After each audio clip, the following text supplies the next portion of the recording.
Yo, how are you doing? Hope you're having a nice day. So today, I finally get to react the new cards that are coming for version Luna 1 or 6.0 or whatever you want to call it. So I was supposed to stream this yesterday, but unfortunately, my Wi-Fi was out of service. But yeah, well, it is what it is. But now it's fixed. I finally get to stream and I finally get to rate the new cards and stuff. And yeah, so during the downtime yesterday, right, I couldn't stream. I was looking at the information. I was like able to finally correct some stuff, or rather, I was able to learn some stuff that I wouldn't like get to know. Like, imagine if I stream yesterday. There's gonna be a lot of misinformation, right? For sure. And chat is here. Chat is at the bottom left of the screen. I can probably fix some of this stuff soon, but yeah. All right. After I get to react to new cards, so let's jump right into it.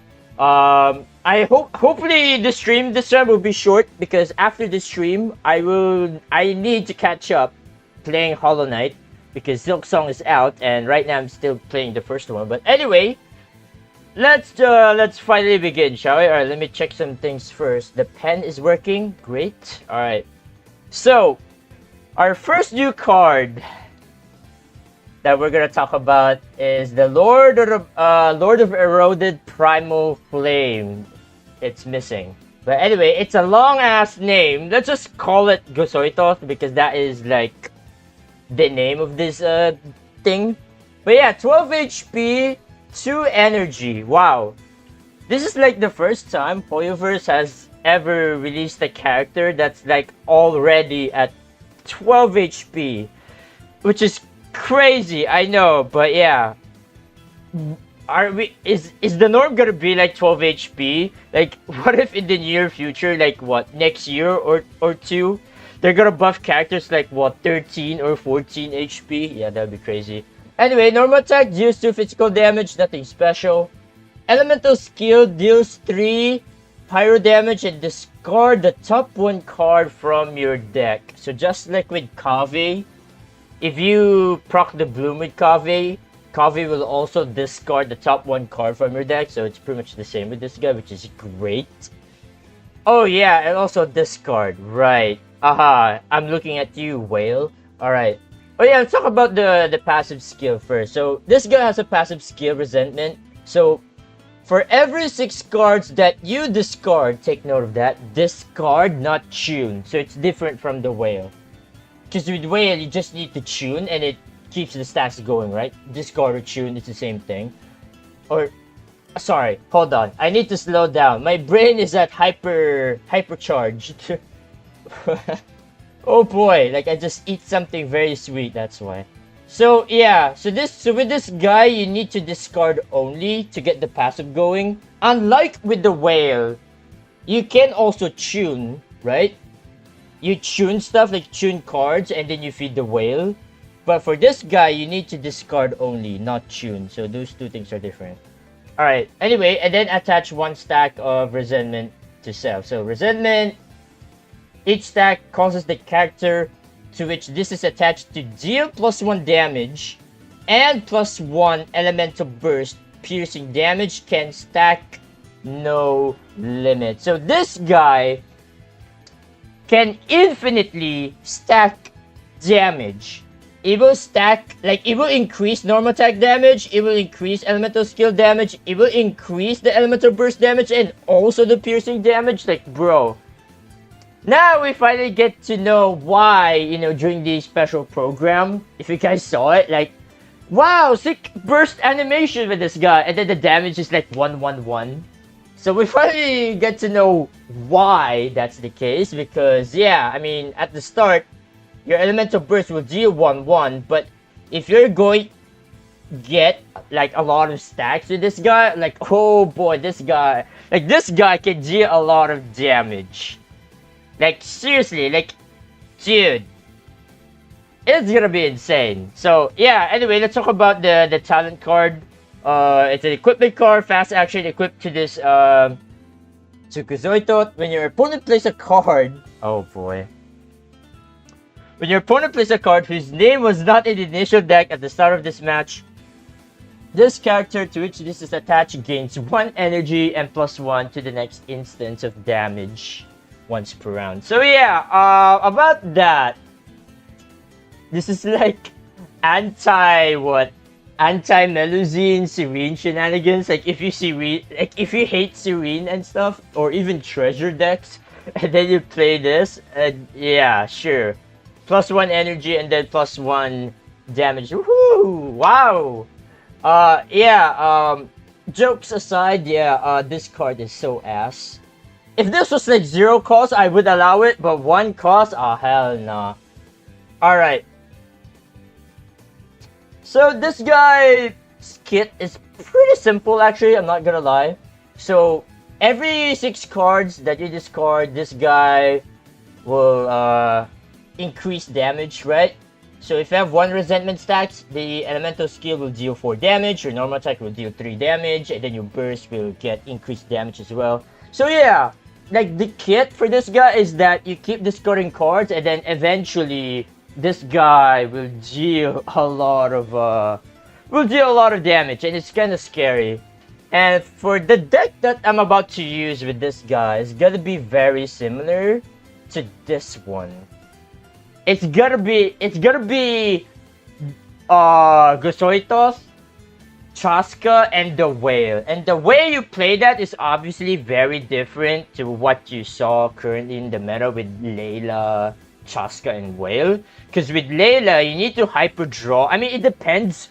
Like, there's a lot of play style when it comes to playing the Whale. Like, you could play the Whale in like hyper draw, like deck composition, or like aggro composition, like this one right here. Like, there's gamblers, there's gilded, and obviously like lots of stuff here, right? Very nice. And like, there's a lot of stuff you can change here now, because again, with Gosoitoth, right, it discards the top 1 card from your deck, and obviously you don't know what's the top 1 card. Like, feeding the Whale with this one's gonna be very difficult, but obviously you want to be very consistent most of the time. So obviously you need a lot of 3-cost cards, and I mean, with Chaska you already have 6 plus 6, right, the 3-cost cards and stuff, so that's great. And speaking of which, with Chaska, if you're, let's say you elemental skill, right? You discard the top 1 card from your deck, and that card is like Chaska's bullet. Like, that bullet, it will deal animal damage, because the Chaska bullet will convert the element the moment it adds to your hand, right? So that's how it works. So by the time you discard Chaska's bullet with this guy, and the burst as well, right? Oh yeah, I forgot to talk about the burst. Right, it deals 1 fire damage, it deals 1 piercing damage to all opponents' field characters, and then both sides discard the top 3 cards from their decks and attach 1 resentment to themselves. Right, I forgot, my bad. Dude, my brain is going hypercharged. Maybe I shouldn't eat too much sweet or sugar. But yeah, very nice burst actually. It's also 3 cost and 2 energy. So yeah, like, dude, if you're playing Gosoitoth with the Whale, dude, round 1, all you need to do is just elemental skill twice with this guy, and then you burst on the start of the second round, and then you keep going, because this guy, if you don't kill this guy as soon as possible, this guy will deal a lot of damage, no joke. Like, the moment like you elemental burst with this guy, I think by that time your resentment will have like 2 stacks at the start of round 2 or something like that, which is crazy. Like, 2 stacks of resentment is like +2 damage if you think about it. So yeah, every stack of resentment is like +1 damage, like overall damage, which is kind of insane.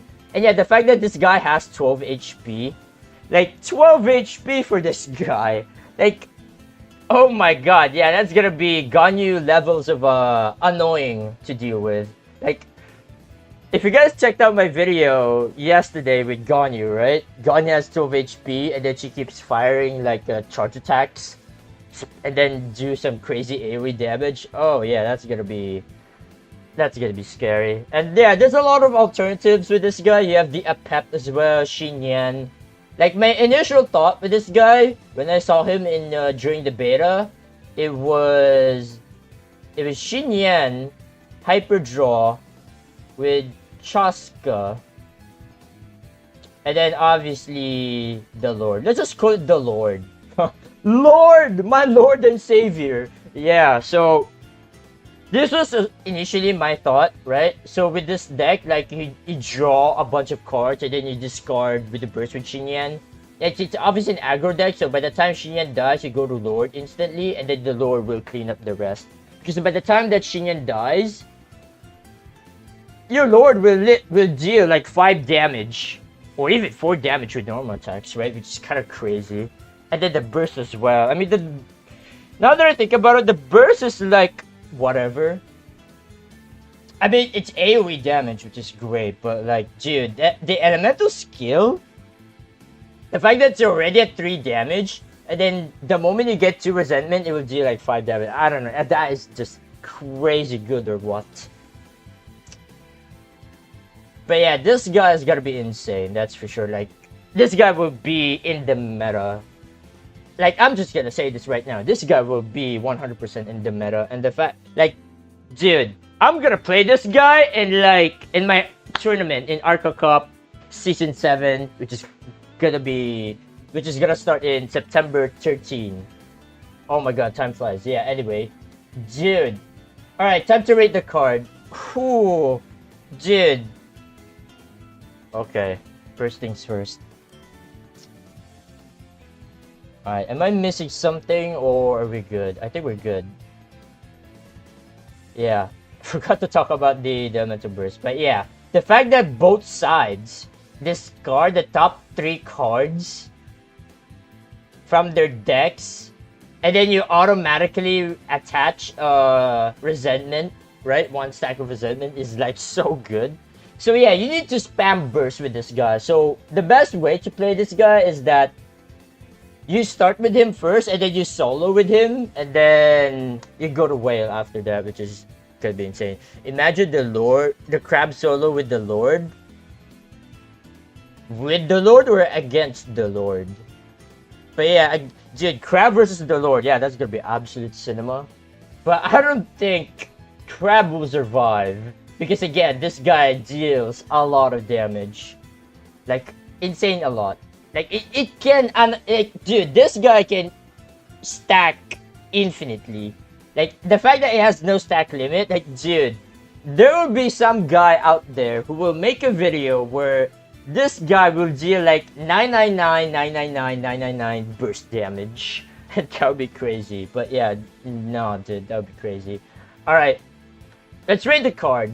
Man, I've been yapping too much. Hope you guys enjoy my yapping sessions. Oh boy. Alright. Dude, this guy's great. Like 12 HP. The fact that this guy is at 12 HP already. 2 energy, very nice as well. And then the 3 cost only burst. Very nice as well. The passive is also great. The talent card is trash though. Like, who cares about the talent card? And yeah, like, dude, 6 discards though. Like, you need 6 cards to discard so that you get 1 stack of resentment. That is a lot. Like, that is a lot. Don't get me wrong. That is a lot of discards that you need to do. Like, you need to have like Kusava Whale and some other discard shenanigans to get the resentment stacks going. And that's a lot. Like Xinyan, right? Xinyan Burst will definitely help out a lot. Like, imagine Xinyan Burst with 10 cards in your hand. That would be juicy. So yeah, this guy is gonna be very great. I think I'm just gonna rate this guy like a perfect 9. Like a perfect 9 out of 10. Not 9.5. I'll keep that 9.5 still with Clorand. Just Clorand is still broken up to this day. So I'll keep 9.5 to Clorand and then this guy a 9. And as the reason why not 9.5, because this guy cannot self-sustain, unlike with Clorand, right? So yeah, there you go, chat. I think Asoitot's way to utilize this card gimmick way more than how Whale utilize this card or Crab utilize Shield, because I hate their way to increase its tankiness so much. In a way, Gasoitot feels similar to Sino, having to wait to accumulate stack until they can go off. Yeah. So again, I think the best deck for this guy is going to be like this one. Like, man, it's been a while since I played this kind of play style with this deck. Like, dude, 6 months ago. Can you imagine that? 6 months ago. And I was like playing Kaching, Cryo, Hypostasis, and the Whale. And the way you play this, right, is just you spam attack.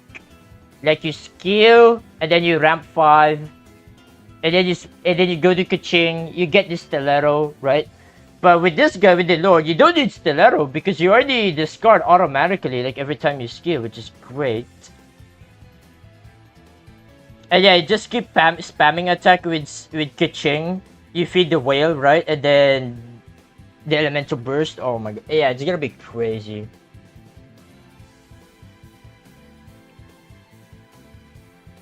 Yeah, it's gonna be crazy. Man. So yeah, this guy is gonna be top tier in the meta for sure, so I can't wait for that. Alright. Now we can finally move on to the next card. So, Ian-san. Oh boy, another 12 HP character with 2 energy once again. Alright, so let's jump right into it. So, Ian-san, Electro Pole Arm from Natlan. Normal attack deals 2 physical damage, nothing special. And then finally, Elemental Skill. Deals 2 electro damage, enters Nitro Blessing, gains 1 Nitro point, and creates 1 stack of Agile Switch.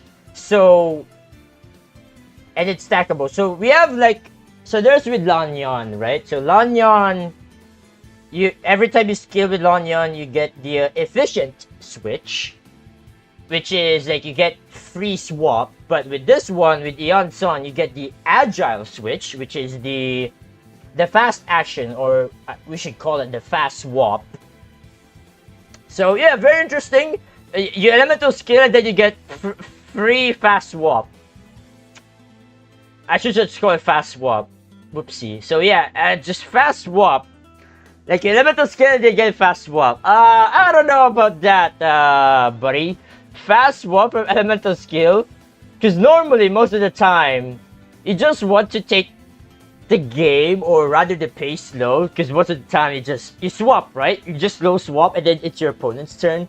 But with her, with Ian-san, you get fast swap. Why not? So yeah, crazy, man. I don't know. Also, let's talk about the passive skill. I forgot. So the passive skill, so she has a passive skill. While this character is in Nitro's Blessing, after your character performs prepares or switches 2 times, so you have to either prepare or switch, and if you've done this like 2 times, if their Nitro points are 2 at max Nitro point, then shield the most damaged character on your side for 1 HP. Because otherwise, if you don't get max Nitro point, then she would just otherwise gain 1 Nitro point, and it can happen 3 times per round. That is interesting amount of which is very interesting. 3 times per round. So if you so that's like what? You need like 6 prepare or 6 switch. Now that I think about it, Dawn Winery will be like very good for her. But speaking of Dawn Winery,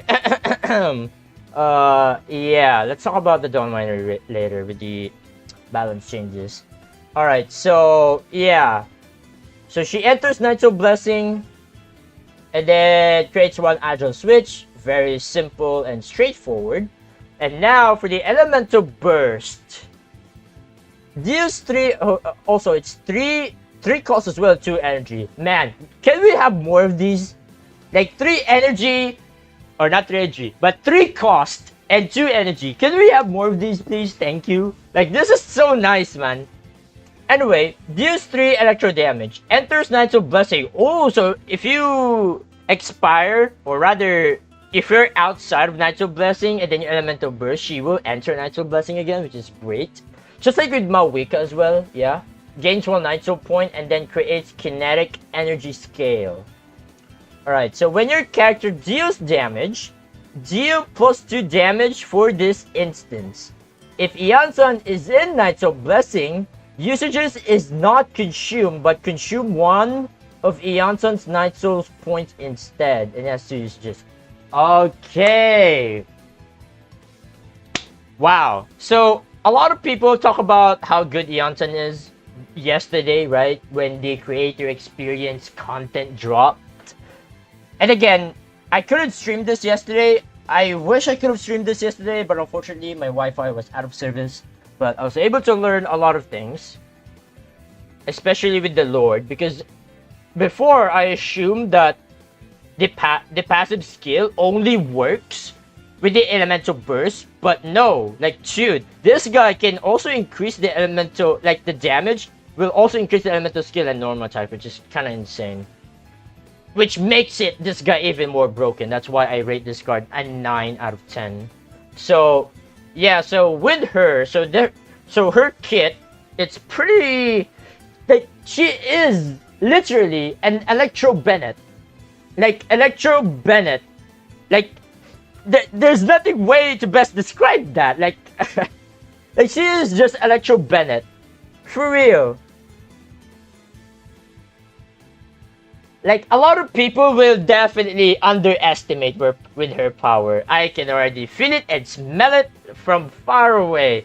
Like, dude, she's gonna be very great. Like, she has a lot of tools to utilize. For sure. But Bennett is like 1,000 times better. Yeah, you can think of that. But, like, if you know how to manage her Night Soul, you can technically get 100% uptime with her burst, which is great. Because normally when you Bennett burst, how many increased damage do you get anyway during that during Bennett's burst? And most of the time, and rather in most cases as well, like you Bennett burst at the end of the round, so you only have like 1 round worth of the +2 damage, right? And not to mention the heal as well, which is, yeah, like the heal from Bennett burst is also nice, but with her, man, like, can we also like imagine like Ian-san can solo, like the fact that she can, like, because here's the thing, and also one thing to note about is that you can elemental skill again with Ian-san, even though she is in Nitro Blessing. Unlike with Citlali, right? Because with Citlali, elemental skill, you cannot elemental skill again, which is weird. I don't know why. But with Ian-san, you can elemental skill like twice, like in 1 round, which is great. And yeah, like, dude, just imagine Ian-san solo, who is like 12 HP. Like, she doesn't run out of, like, she doesn't run out of, like, +2 damage because she keeps gaining Nitro point every time she skills, which is kind of bonkers.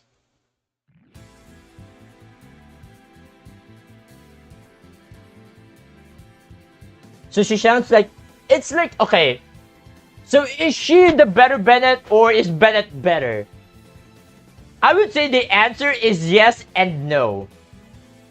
Yes, because she can have like 100% uptime with the +2 damage if you're able to manage her very well. And no, because... And also, I say yes because she is also 12 HP, which is great. And I say no because... I wonder why. But she is... Okay. It's just that she is just an Electro Bennett. Like, they're both good. Except that I think Ian-san is better because number 1, 12 HP. Like, 12 HP is big. You guys might just say, oh, 12 HP, that's like nothing. Like, dude, 12 HP is big. Like, 1 point of anything, 1 point of damage, 1 point of HP, 1 dice, anything like that, like, it's significant. Like, 1 point in Genius Invocation TCG is actually significant. It's big. So, yeah, there you go. So, yeah. Like, she is, like, very nice, I must say. And yeah, the only way I can say is that she is just Electro Bennett. Like, she is just Electro Bennett. Like, what else am I gonna say? So yeah, alright, let's talk about, finally, the talent card. So, combat action, oh, the same as Bennett as well, and my pen got bigger for absolutely no reason. Oh, great. Anyway, so, it's a burst talent card. So after Eon's card, immediately use Elemental Burst, right? So when your Eonson who has this card equipped, creates the kinetic inner energy scale, which is from her burst. Its third usage is +1, so it's like 3 +2 damage. All right, not. I don't know about this actually. Is it good? I have no idea. Yeah, Electro better with 12 HP. Yeah, exactly, right? And dude, so her talent card, it's nice, but not that great compared to Bennett. Because with Bennett, right? With Bennett talent card, you pretty much remove the 7 HP restriction, right? So yeah.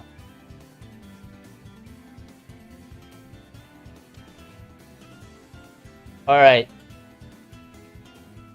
Sorry, I haven't looked at chat for a second. I was checking something.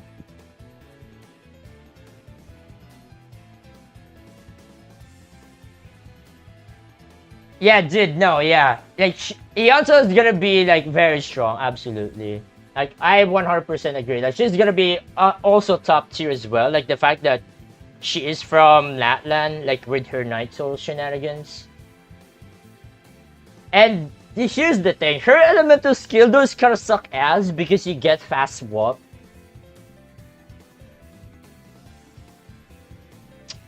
But yeah, I mean, what else am I gonna talk about?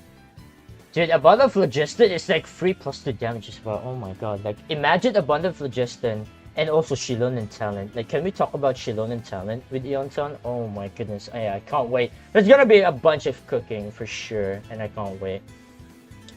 So yeah, next week, chat. Next week, there's gonna be a bunch of cooking, as usual. Alright.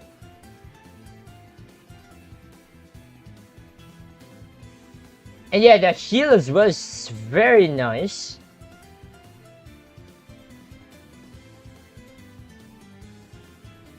Like if she, like every time you're overcapping the Night Soul, she will just heal one of your most damaged character for like 1 HP, which is crazy.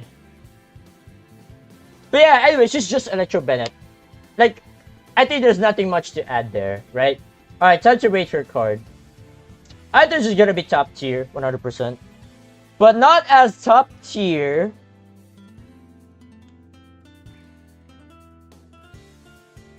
She's not gonna be as top tier as Gusoitos, that's for sure.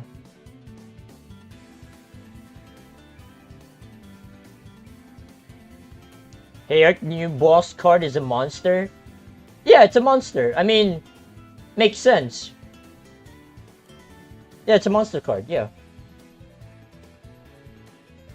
Definitely a monster. Yeah, perfect. Definitely a textbook definition of a monster. Yep. Alright. Veresa for sure will synergize. Yeah. We're about to get Veresa very soon. But I think, if I'm gonna predict what we're gonna get for TCG for next patch, I think Escoffier will definitely come in for 6.1, I think. 6.1 Escoffier, and then who else? Probably Veresa? Who knows?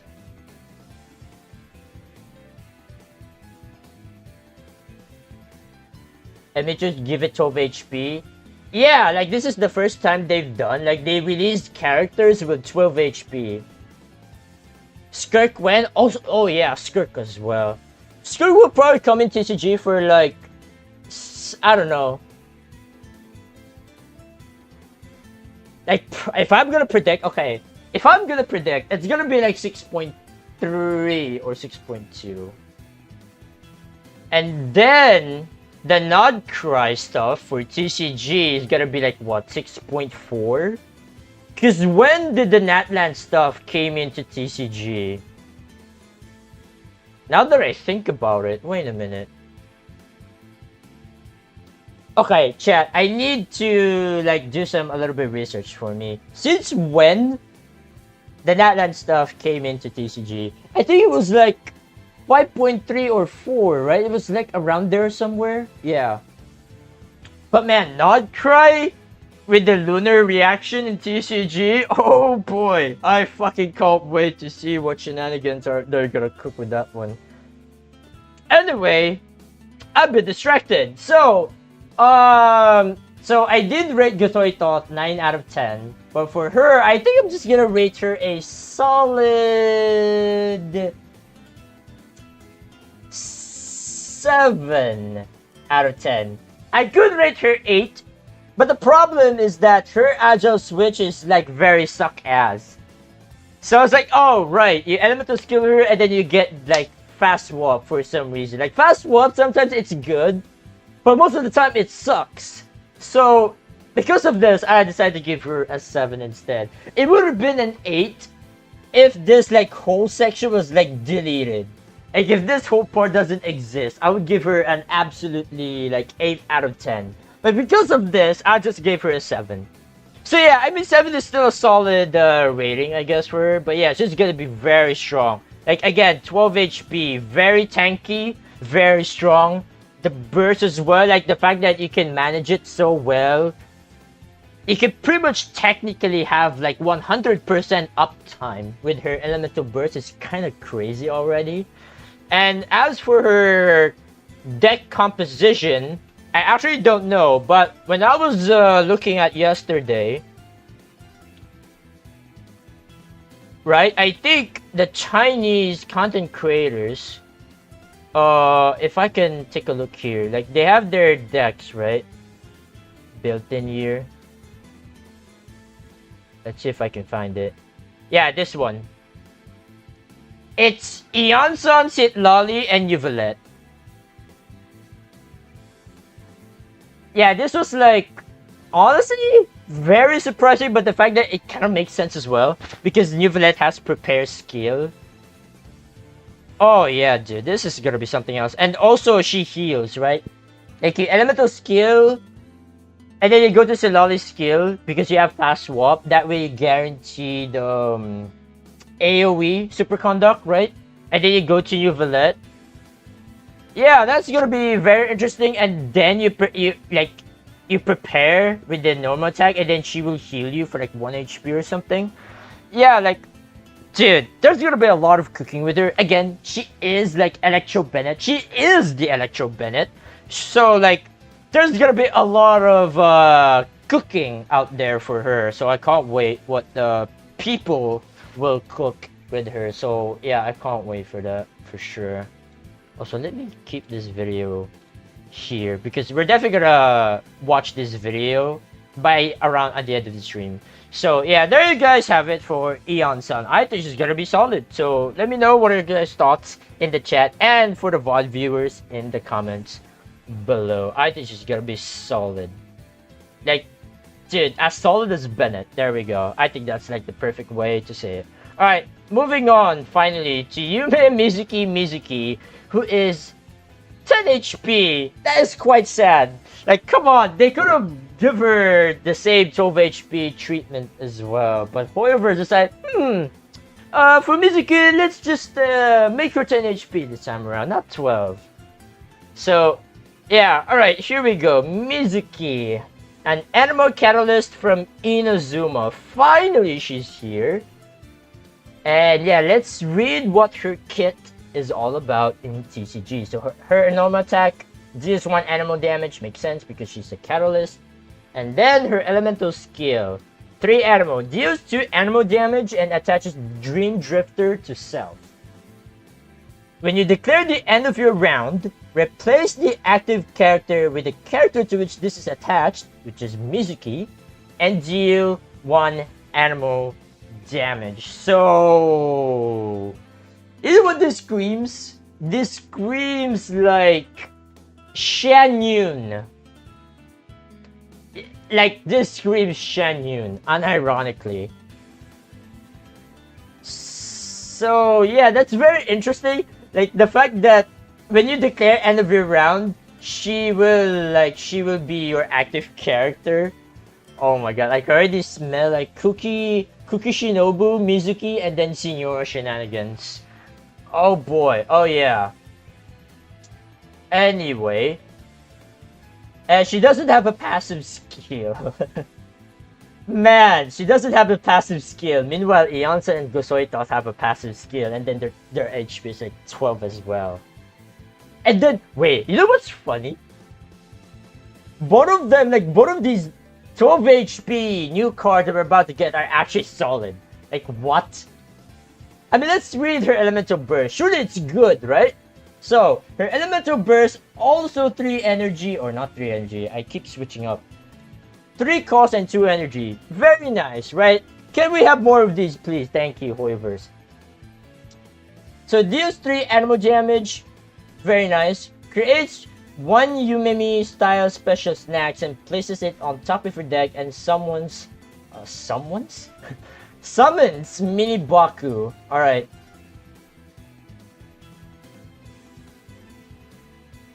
So Yumimi style special snacks, the 0 cost card. My pen is also getting bigger for some reason, but anyway.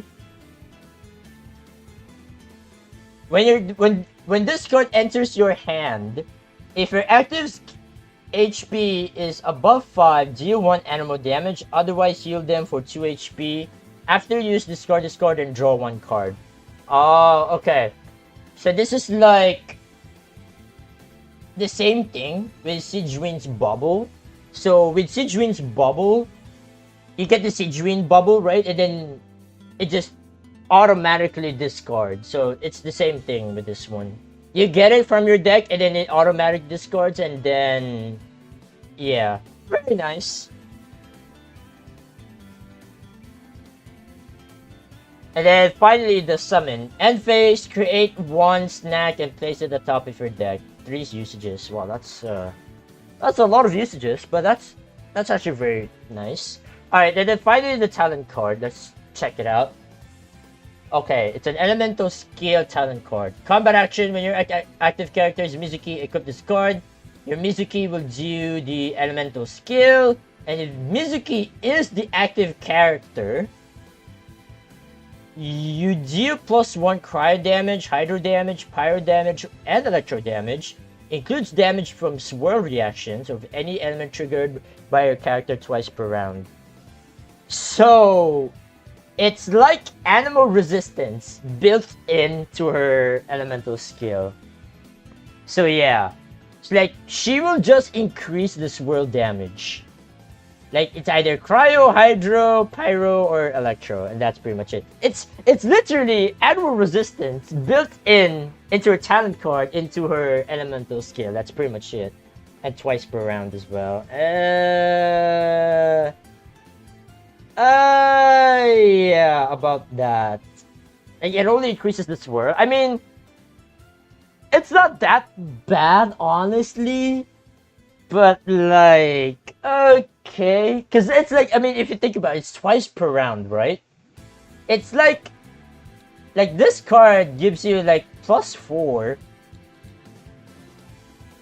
free damage. If you think about it, like if you're able to swirl, with Mizuki like twice, right? Which is great. But like, I mean, it's not that bad, all things considered. But yeah, all right. Now, to finally rate her card. Oh boy, about this one. Oh boy. Hold on.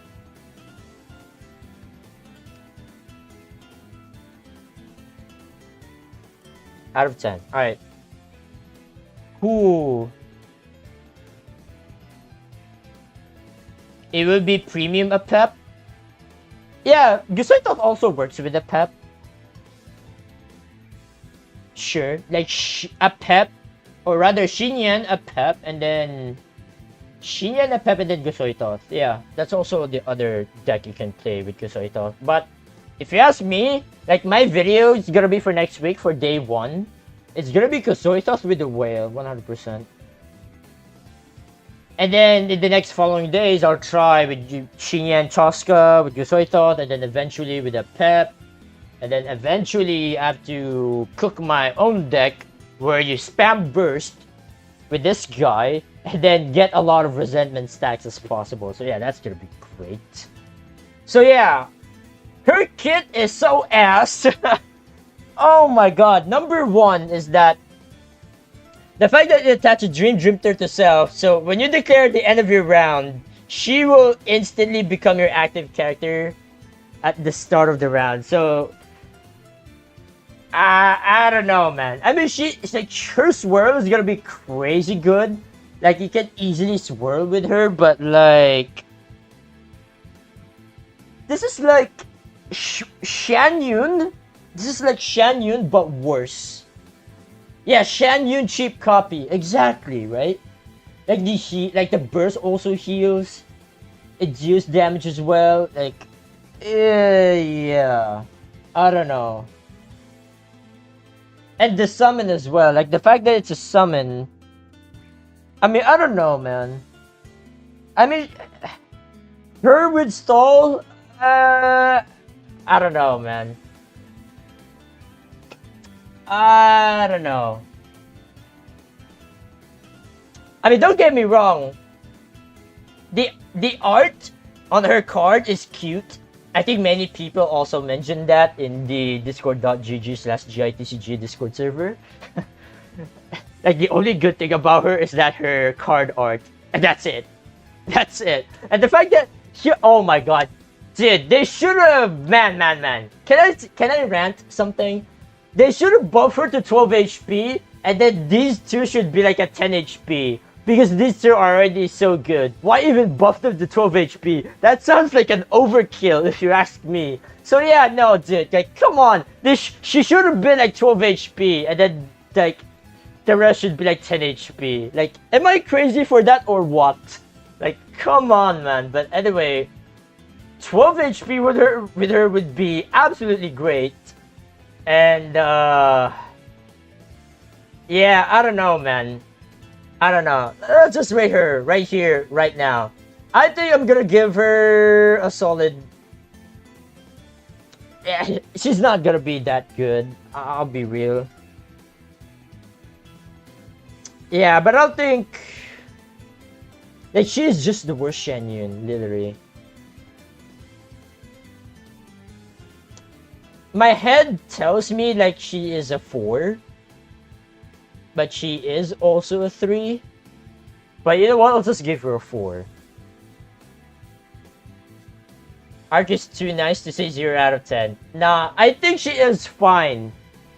Don't get me wrong. Now, imagine her in an Faruzan aggro deck.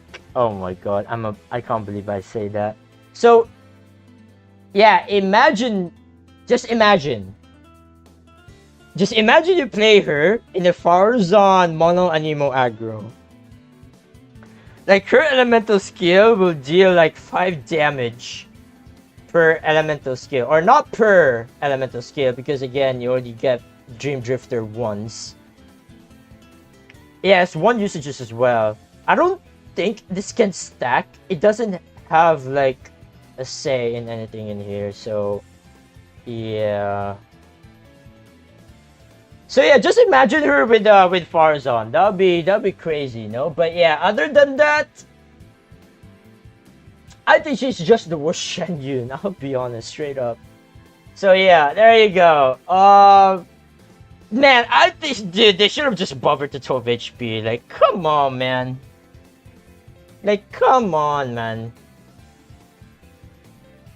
A Pep with Lord's the best choice in TCG? Yeah, surely. Alright. Actually, speaking of which, what did the content creators build with, Kusarita? Oh yeah, it's with the Pep with Chaska. Interesting. And then with Mizuki, what's the comfort Mizuki? I can't wait to see it. Shenhe with Heizo. Okay, now that is interesting. Also, look at the way the snack comes in, right? So you draw the snack, just like with Situation. So yeah, you draw it, and then it automatically discards. Oh, you draw one as well, and then it discards. Ah, so yeah, just like the same thing with Situation's Bubble. And then you get it again, and then automatically discards, and then heal +2. And then you, oh my god, the overdraw as well. Okay, that's gonna be an absolute pain in the ass. What? Okay, well that is something. And then we already see a while ago with Eon Sun is gonna be with Sit Lolly and Nivelet. Oh yeah, that's gonna be interesting. And then with Lao Bo, I really want to check about, is it gonna be the same thing? Let me check.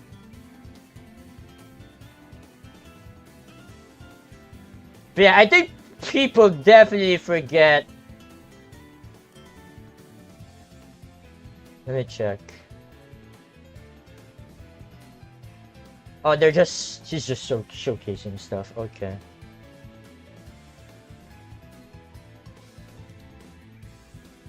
I mean, man, that burst animation was crazy though. I'm just gonna say that. Yeah, it's just showcasing stuff. I wonder. Probably, yeah, no. Also, yeah. Anyway, all right. We'll dive into that later, for sure.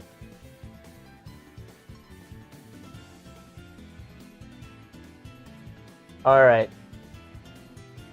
And yeah, that's pretty much it, right? For the new cards that we're gonna get in version Luna 1 or version 6.0. Chat, what do you guys call the next version? 6.0 or Luna 1?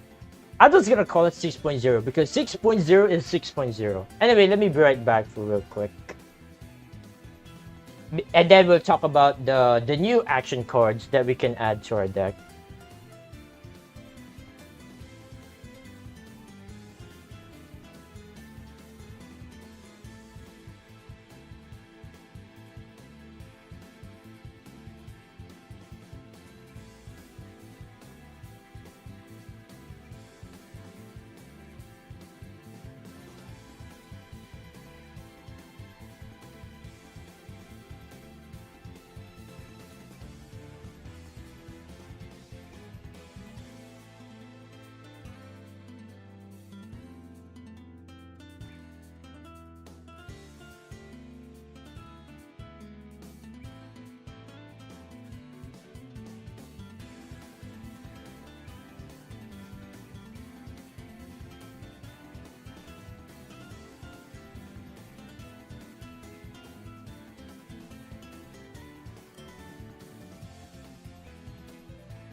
Alright, I'm back.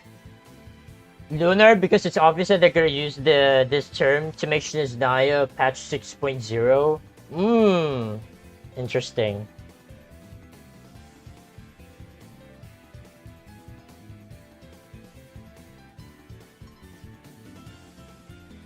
Yeah, they called it Luna 1, yeah.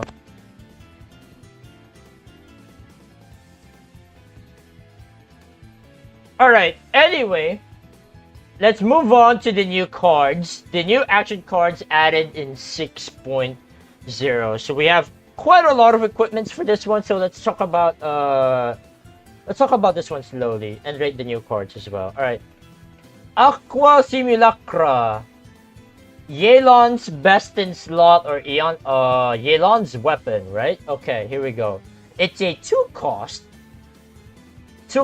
aligned or 2-cost white weapon, where the character to which this is attached has at least 11 HP, damage +2. Interesting. When played, the character to which this is attached gains 1 max HP. Interesting. Oh, dude, imagine this. Imagine this with Diona Or who else? Like, who are the bow users as well? Siege Wind Bow, yeah, that also works. But yeah, very interesting weapon, I'm not gonna lie. At least 11 HP. So you have to sustain whoever this is equipped to, like at least 11 HP so that you'll get the easy +2 damage. Very interesting. And yeah, more max HP. That's actually really good though. More max HP is actually very nice to have. What if we do it on child? Man. This with child would be like crazy. But then again, we're currently in the meta where where most of the games will just deal a lot of damage. So there's no way you will sustain Tartaglia with like 11 HP most of the time. And then what? And then your weapon will be like dead. Like your weapon will deal like +0 instead. Oh my god, that would be crazy. But yeah, Sijuin OTK. Like if you're able to spam her elemental burst with this one, oh boy, that'd be crazy. And then on top of that, dude, imagine this with Aeon Sun, +2 damage and stuff like that. That's gonna be crazy. I don't know. But yeah, this one though. The only thing I can think of, I mean, who are the bow users? I can open the game, but I'm too lazy. But yeah.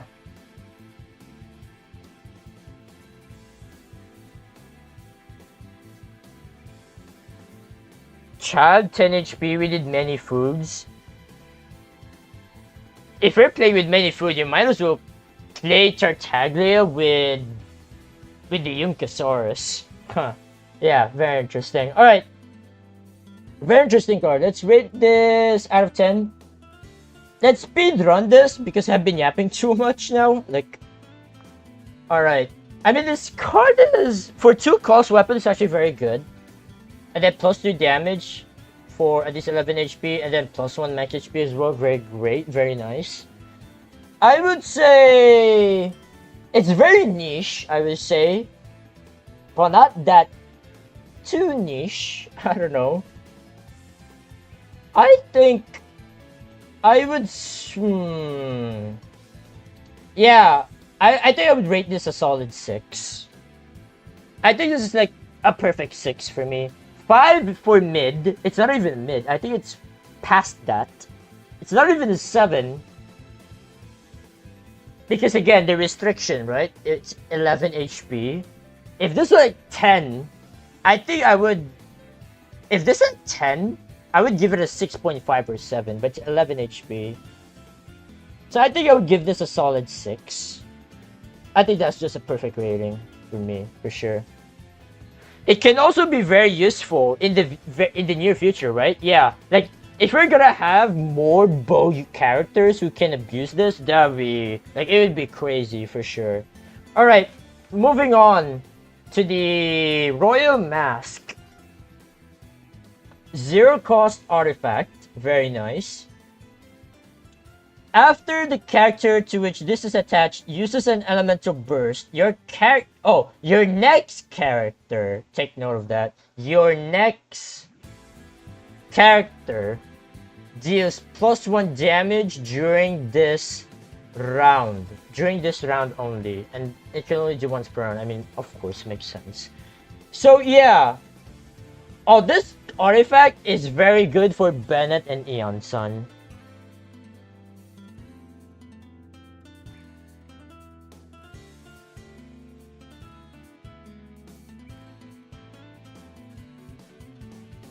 Like, this card is only good for Aeon Sun and Bennett, that's it. I mean, who else is this good for?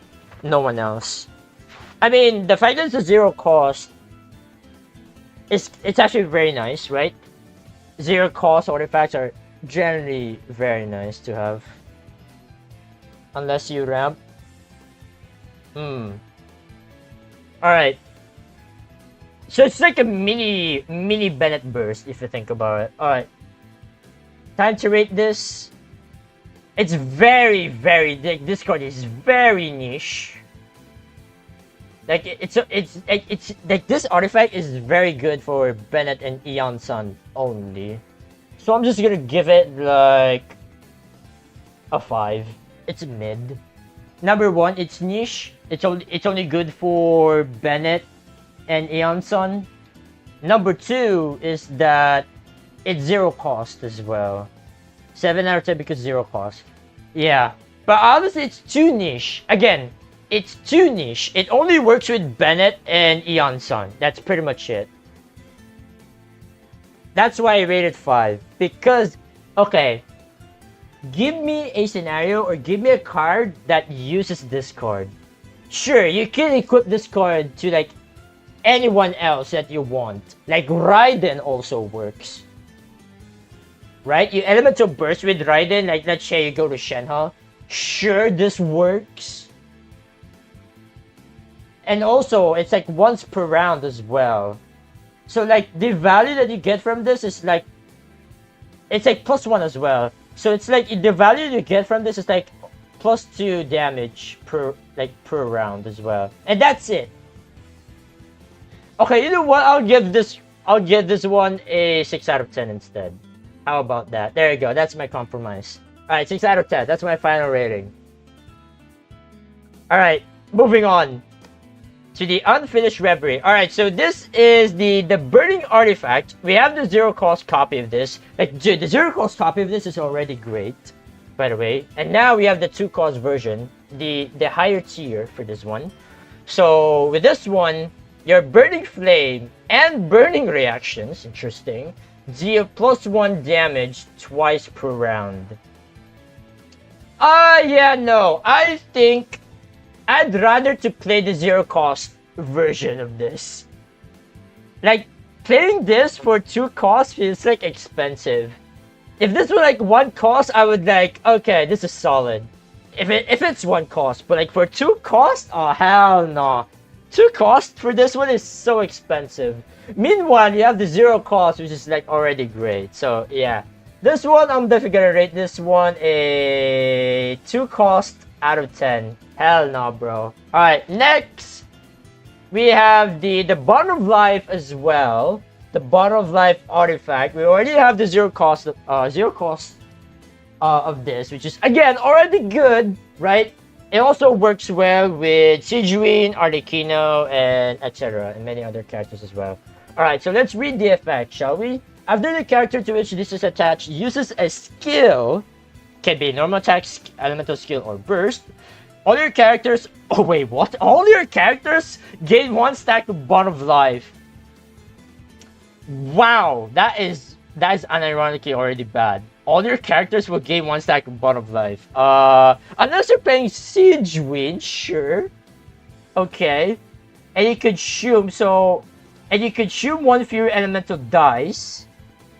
The next time your character uses a skill once per round. So it's a team-wide buff. So this artifact is a team-wide buff. It's a team-wide Bottle of Life, and it's a team-wide elemental dice discount as well. Very interesting. I mean, this screams Sigewinne stuff. But honestly, with this artifact, you'd rather have this. Like, dude, there's so many artifacts that is like already good with Kokomi and Sigewinne. Number 1, you have the Veteran's Visage, Marechose Hunter, Tenacity, and like Maiden's Beloved as well, or Maiden's Beauty. And speaking of which, we don't have the 2 cost version of that artifact yet. The healing artifact, right? Very interesting actually. And then we get these 2 trash instead. But yeah. 2 cost is not necessary. Yeah, dude. They could have like give these like 1 cost and it's still gonna be like unplayable. Unironically. Like 1 cost would be nice. But like 2 costs is too much, man. Therefore, I'm gonna rate this too much out of 10. Get it? Because 2 is 2. Yeah, anyway. Alright, moving on. Alright. now we got some very spicy and interesting stuff here. So we have the Fell Dragon's Awakening. Summon a Fell Dragon. Oh, dude, this screams like the Abyss card. What do you call this? The Abyssal Summon. Yeah, that one. It's the same thing. You play this card for 2 costs and then it summons. Interesting. Alright. So what's the gimmick about this guy? So during this match, for each card you discard from your support zone, Fell Dragon gains 1 usage for each card you discard from the... Oh no, wait, I'm confused. Okay, let's read it slow. So during this match, for each card you discard from the support zone, Fell Dragon will gain 1 usage. Okay. So, and also, for each card you discard from the summon zone, Fell Dragon gains 1 effect, or rather +1 damage. Can stack up to 5 stacks. And yeah, it deals 1 piercing damage. So this guy, like, unironically, you can play this guy in round 1, and then you play Senora, and then obviously this guy will gain 2 usages already. And then you can unironically have 100% uptime with this guy, with the summon, as long as you keep discarding stuff from your support zone. Gonna be very interesting. Yeah, it's like Jet 2.0 as well. Like, dude, imagine Jet combo with this guy. Oh my lord, that's gonna be spicy. Oh, dude, also, imagine in Burning as well. Because for each card you discard from the summon zone, and what summon does, like, it discards very fast, it's Burning from Emily. Like, Emily Burning with this guy is gonna be insane. And then obviously you play this guy, right? Like, you play this guy, and then it will have, like, what, 6 damage? 6 damage, but only has 1 usage. It's not that bad. Sure, 1 usage only for 6 damage. But, like, dude, you're paying 2 costs for, like, 6 damage. That is, like, crazy, no? And actually, I spotted a video a while ago. Was it Xiao Ming or Lobo? I think it was Lobo. Yeah, we saw the thumbnail right here. So yeah, I told you, chat. It's Emily Burning, and then you play this guy, the Fell Dragon. Let's see how many attacks. Should be 6. Yeah, it's 6. I told you. And he was able to get 6 usages as well. Oh, gets the Burning. Lost the 50-50. Good one.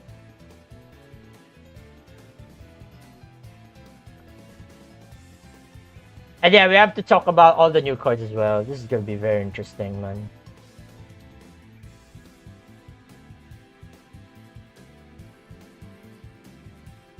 Oh my god, Emily Burning with the 2-cost motorcycle from Awika. That's gonna be interesting, man.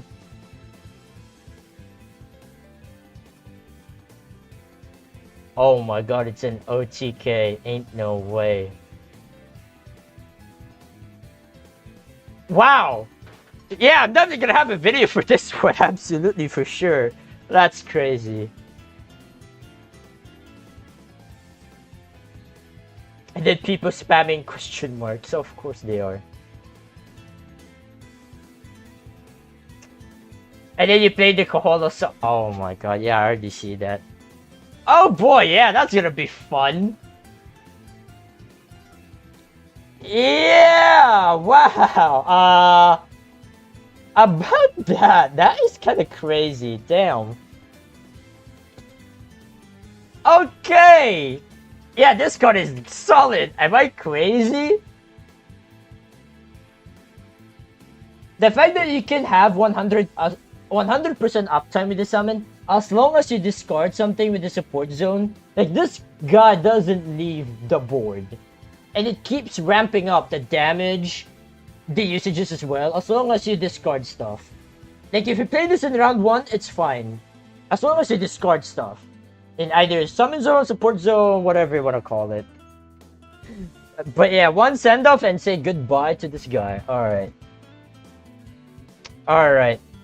Oh boy. Alright, let's rate this card. I think this card is fucking solid for 2 costs. Are you kidding me? 2 costs for this guy. Like, that is like very nice, 2 costs. But I have a funny feeling they're gonna nerf this guy to like 3 costs.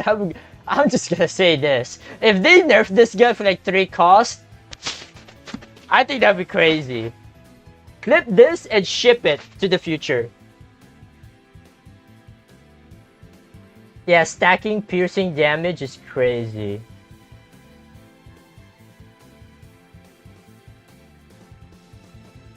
Wait a minute.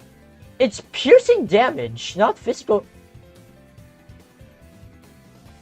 Wait. It's piercing damage, not physical damage. Wait. Wait. It's piercing damage. It's not even physical damage. Oh my... Wow! It ignores the... Dude! It ignores the shield! What? Who cares about the shield? This guy will deal 6 damage or what? What? Crab found dead in a ditch. Oh boy. Frozen 8 damage? No, it will still be like 6 damage. Even if the target is frozen, it's still like 6 damage as well because it's physical damage. Or rather, it's piercing damage, not physical damage. So it will not shatter. It will not, because the way you break the shatter is only through physical damage, not piercing damage. Like, those two are different, by the way. Piercing damage is the type of damage where it just ignores the shield, while physical damage is just a damage that is not elemental damage. You get me? Hope you guys get me. Alright, anyway. So yeah, this guy is crazy bonkers. The fact that it deals piercing damage. Dude, piercing damage. That is fucking crazy, man. And for 2 costs, not even 3. Oh, dude, they're definitely gonna nerf this guy to like 3 costs in the near future. I'm calling it right now. So yeah, this guy is solid. I would rate it like a solid 9 out of 10. Same, like the same rating with Gusoitos. 9 out of 10. Like, dude, imagine this guy with Oceanid. Oh boy, or Oceanid summons, right? Or any other summons. Especially Emily Burning. What you guys saw a while ago, right? With Emily Burning. Oh my days. That's gonna be spicy. Man, I can't wait. It's gonna be spicy, man. I can't wait. So yeah. Man, that is crazy or what? Alright, next. Narration footnotes. A 0 cost card again. Both summon 1 toy guard. Ah, so that's what we saw a while ago. And then we have this right here, which we're gonna talk about later. 0 cost, and then both summon 1 toy guard. That is interesting. I mean, both summon 1 toy guard. For 0 cost, that's actually very... I mean, it's double edge kind of thing. Your opponent will also get free summon as well. But like, if you're playing mid-range, I mean, who cares about the physical damage, right? Oh yeah, speaking of which, hold on. Here's the difference. Piercing damage, physical damage. Man, this Dragon though is something else. It's anti-crab, anti-Zhongli, anti-shield. And the fact that you can combo with this guy, oh my god. Man, is there a timeline where this guy, like, we're gonna have a deck with this guy? A combo deck with this guy? Where it's gonna be like, what, top tier meta? That's gonna be something, but yeah. So narration or footnote, 0 cost, both summons, summon 1 toy guard. Alright. I'm just gonna rate this card, like, by itself, I think this is... I mean, more summons though, not gonna lie. More summons is very nice. Anti-Lanyan as well, yeah, right.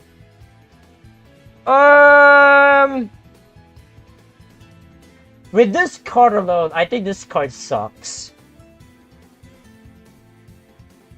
It's very niche as well, I should say. But the fact that you can, like, the fact that you can combo this with the Ultimate Surfing Buddy, with the Mulani card, right? Forces your opponent to have a summon as well, so that you can play your summon as well, which is very it's kind of bonkers in a way. Like we saw a while ago, right? With the combo. Like, let's watch it again. Right? So, like, oh, you lost the 50-50. You get the burning instead, and then you can't play. So you cannot play again with the Ultimate Surfing Buddy, the Mulani card, right? So how do you summon, or rather, how do you play this card, right? So you play the narration of footnotes, so that way it forces your opponent, right, to have a summon as well, and then you play, the summon. You play that.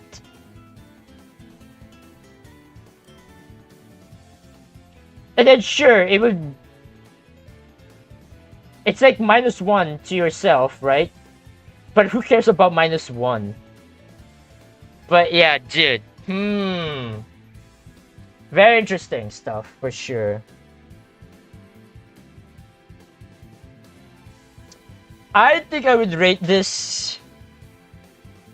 It's very hard. I don't want to get influenced by chat. Because you guys have your opinions, I have mine as well. So... let me clear my mind a little bit without any influences. It's very niche. So I think I'm just gonna rate this card...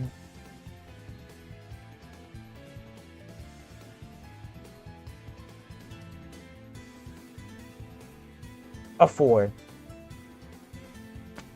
I could have rated this lower. Because again, without any external factors, like just the card itself, just rate the card itself. Like, forget the combo and stuff like that, just rate the card itself.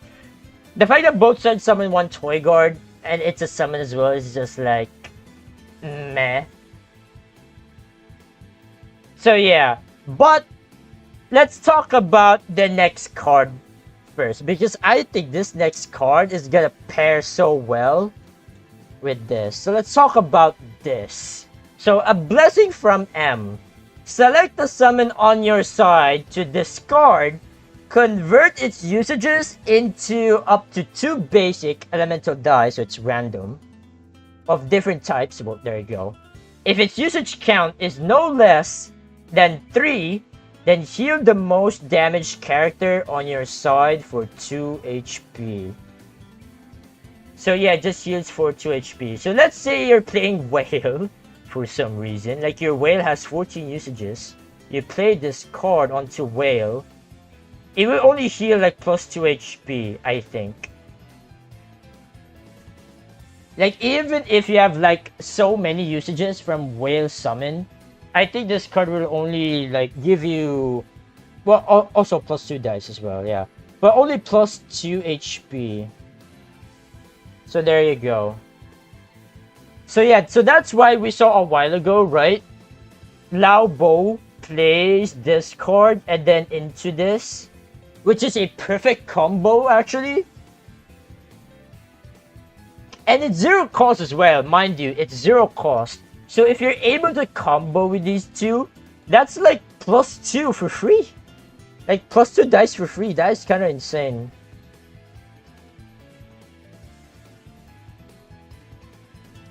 Which is great. So yeah, like, again, if I rate this card 4 out of 10, right? Then, if I'm gonna rate this guy, I'm gonna rate this guy a 7 out of 10. It's very good. Like, unironically though, you could also play this with fucking Oceanid. And then you play this onto the bird summon, and then you get +2 dice, and then you get to summon again with Oceanid. But now that I think about it, wait a minute. I think you'd rather play this with this card instead, and then do some summon combo shenanigans, which is kind of crazy. So yeah, I mean both the fact that both cards are 0 cost is kind of crazy good. Yeah, it's very great as well. So yeah, there you go. So this card, I just honestly, if you combine both of them, I mean 4 plus 7, that's like 11 out of 10. And dude, like these two cards are like so good with each other. It's actually very nice. And the fact that both of these cards are like Simulanka as well, it just makes perfect sense. Yeah, I kind of love it. All right. And finally, moving on to our last card, Revelrous Beats. It's a 2-cost black event card. Draw 2 cards. If you have more than 1 weapon or artifact in your hand, create 1 Omni element for each. Now, so there's a lot of confusion with this card, and there's already a confirmation. Actually, I checked Discord where... Okay, let me actually find it. Hold on, why is my Discord here?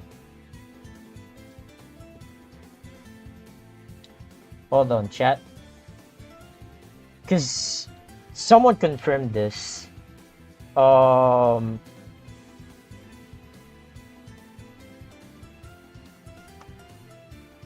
that you guys will understand as well, but okay, give me a moment. This might take a while.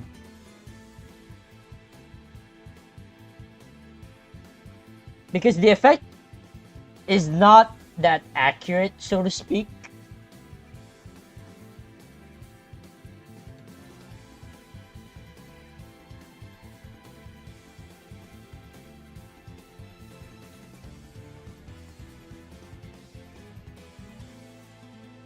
Hold on, give me a moment. This might take a while for me to search. Alright, I see it. Alright, here we go. So, the way this card works is that it's already confirmed. Is that Revelrous Beat. So, I'm gonna say this. So, draw 2 cards and then gain 1 Omni if you have 2+ artifacts, and gain 1 Omni if you have 2+ weapons. And this is what the card does, according to Kevin Z in discord.gg/GITCG. So yeah, so if you have like 2+ artifacts and 2+ weapons, you will gain 1 Omni element. So it is like a better strategize if you're playing like a weapon and artifact deck, like Leeway Armory, pretty much weapon, any weapon and artifact stuff as well. Like there's like one deck with, what do you call this? It's really the better strategize. It's like 0 cost. I mean, technically it's 0 cost. 0 cost, draw 2 cards. It's technically like that. It's also dice fixing as well because it gives you 1 Omni element, which is great. It's like, think about it like Bestest Companion, but with some certain requirements. Like, you play this 2 cost, you gain 2 Omni element, and then, or actually it could be more. Like, if you have like a lot of artifacts, then obviously you can gain like 3 Omni element from this card and stuff like that. So yeah, you gain 1 Omni element for every 2+ artifacts or 2+ weapons. Because Because imagine that you gain one Omni element for like every weapon and artifact in your hand. That's like, dude, that's like broken. That's like broken. That's a broken card for sure. Like you play this 2 cost, and then let's say you have like 6 weapons or artifact in your card. It's like you're gaining 4 Omni element as well. Like it's crazy, but yeah, it's every 2. I don't know. Like the wording for this card is very weird, but someone already confirmed it during the creator experience as well. Like some Chinese content creators explained it, but it's not these 2, but someone else who did it. But yeah, there you go. So yeah, this card is great, but not that great, in my opinion. I mean, it's free strategize, but I mean, it only works with, well, you know what this is good for? This is good for Sai Chongyun. Like Mirror Maiden, Sai Chongyun, Magic also works, Lyre Armory also works. Like this card would be great. Like you can replace strategize with this card, and it's gonna be great.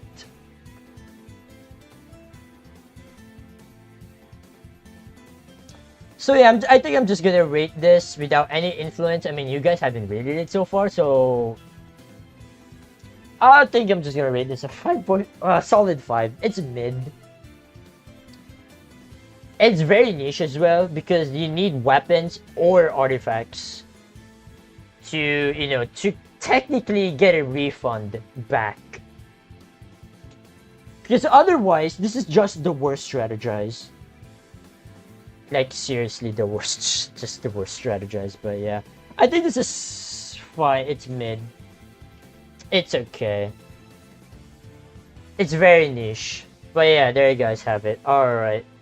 Well, that's pretty much all the new cards that we're gonna get for version 6.0. I'm just gonna call it 6.0. I mean, even the guy that I got this from also called it 6.0. So yeah, there you go. Alright, now the moment we all been waiting for is the balance changes. And just look at this little tiny image itself. Boy oh boy, there's a lot. So here we go, chat. The balance adjustment that we're gonna get for 6.0. Now this is gonna be crazy a lot. And this is like one of the big balance changes that we have yet so far, because one of the big, most recent balance changes was like buffing the characters to 12 HP, right? With Zhongli, Noelle, Hu Tao, Kokomi, and many others, right? But this one, oh lordy lord, there's a lot in here. So let's just discuss them one by one really quick. So Diona, buffing to 12 HP. Oh, dude. Now imagine this with Aqua Simulacra and then the fight for death with the Capitano Arcane. Like Diona will be fucking at 7 HP if you have that. Like +4 from Capitano, that's just capped, and then +1 max HP from the, just call it Aqua, from the Aqua Simulacra. That's like, dude, 12 + 5, that's 17 max HP, dude. And then Diona will deal like +2 damage as well every other round. Dude, Diona is gonna be like Diona is gonna be crazy stall demon. Yes, stall demon. Oh boy, yeah, I can't wait. Just the crazy thing about Diona is that if you get her talent, every time she skills, she like gets +2 shield. Same thing with Crab, right? And then also her burst is like the heal as well. Like you element to burst, you get +2 as well, and then the summon will fire off, it'll also give you +2 as well. Like that is so annoying, bro. Like, oh my goodness. Like Diona is gonna be like the next level crab. Like, unironically, the next level crab. I'm not even joking about that. So, moving on, Kaya's talent card is now 3 cost. Very nice, actually. But who cares? Because no one's playing Kaya stall anymore. Because before, if you guys don't know, in the early days of Genshin TCG, Kaya with talent card combined with Lucky Dog was so popular.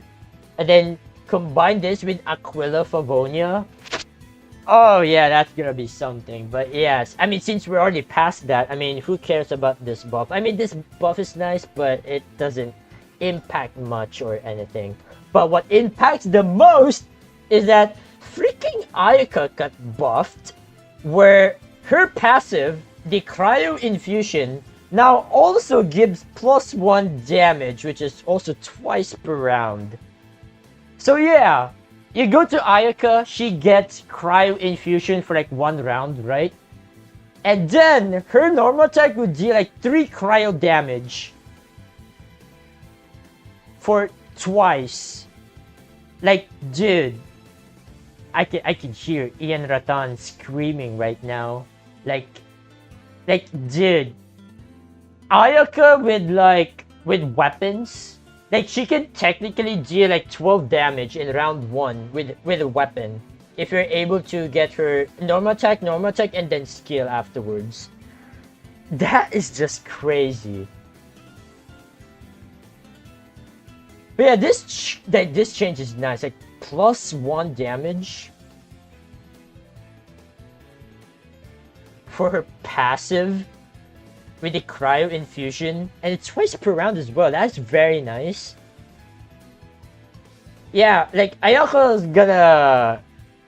We're definitely gonna see Ayaka for sure. Like, we can replace Ayaka as well, like in Ayamiya, right? Oh yeah, Ayamiya as well. So, I mean, unironically, you can play Yoimiya, Ayaka, and then Risley. You can just replace Yelan with Ayaka instead.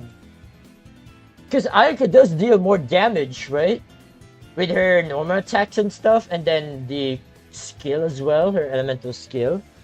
And then you also get to access the Cryo Resonance as well. So yeah, dude, oh my god, well there you go. Yoimiya, Ayaka, and then Risley, you get like, I mean, Inazuma Resonance doesn't do much because you get to normal attack anyway. But the most important thing is that you get to access Cryo Resonance, which is crazy. But yeah, dude, Ayaka aggro decks is so back, 100%. So yeah, we're definitely gonna see some Ayaka decks in some tournaments. So I can't wait. So yeah. Alright, next is that Amber is getting buffed to 12 HP. No one cares. Also, yeah, so Amber to 12 HP. Do we care? No one cares. Alright, next, Ningguang. Same thing with Kaya as well. Her talent card is also decreased, or also got buffed to 3 costs instead. Very nice. Oh dude, I would love to create a Ningguang deck as well in the near future. Like, it's been a while for me to create a Ningguang deck. Like, if I'm gonna create a Ningguang deck for my video, it's gonna be with Zhongli and Raiden. Why? You'll see. Anyway, who else? Shilonen got buffed to 12 HP. Kave also got buffed to 12 HP. Especially Shilonen. That's interesting. And then Kave also got buffed to 12 HP. Very interesting buffs here, Hoyoverse. And then my favorite card, Oceanid. My favorite card is finally getting buffed to 11 HP and finally reverts the change, which is removes the restriction that only 2 summon mimic or 2 Oceanid mimics can just appear on the summon board. at one time. So, man, finally, Oceanid is back, dude. Yes, yes, my favorite card is back in the game finally. Like, like if you guys remember, like a few months ago, I was so pissed that Oceanid got nerfed for no reason. I mean, it got nerfed because the meta was like around with Yaimiko summon stuff, right? And speaking of summons, dude, we have a lot of cards now that synergizes well with summons, now that I think about it. Like, you have the Fell Dragon, you have the narration footnotes as well, maybe, I guess. Like, if you want to increase Oceanid's burst damage, then sure. And then also Blessing from M.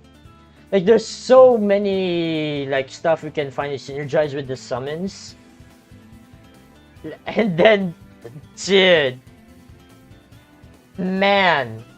And then, dude, we can finally do some funny combo stuff with Shilonen and Oceanid.